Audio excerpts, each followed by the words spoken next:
Charles Dickens' The Golden Thread. Narrated by Edward Gardiner.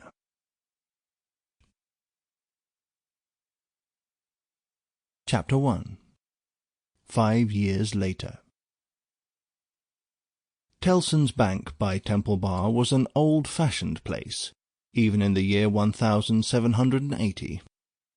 It was very small, very dark, very ugly, very incommodious.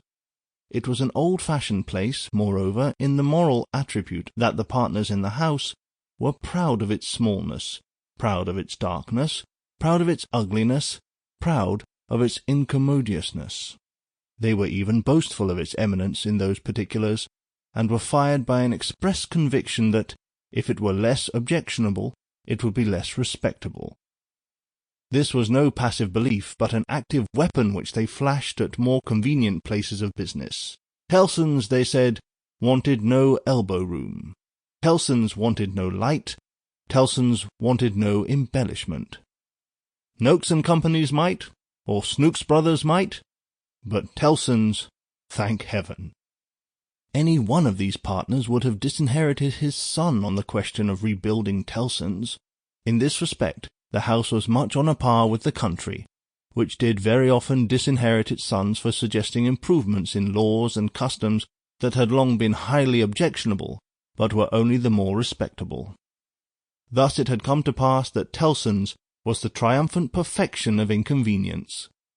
After bursting open a door of idiotic obstinacy with a weak rattle in its throat, you fell into Tellson's, down 2 steps, and came to your senses in a miserable little shop, with 2 little counters, where the oldest of men made your cheque shake as if the wind rustled it, while they examined the signature by the dingiest of windows, which were always under a shower-bath of mud from Fleet Street, and when they were made the dingier by their own iron bars proper, and the heavy shadow of Temple Bar. If your business necessitated your seeing the house, you were put into a species of condemned hold at the back, where you meditated on a misspent life, until the house came with its hands in its pockets, and you could hardly blink at it in the dismal twilight. Your money came out of, or went into, wormy old wooden drawers, particles of which flew up your nose and down your throat when they were opened and shut. Your bank-notes had a musty odour, as if they were fast decomposing into rags again. Your plate was stowed away among the neighbouring cesspools, and your evil communications corrupted its good polish in a day or 2. Your deeds got into extemporized strong rooms. Sample complete. Ready to continue?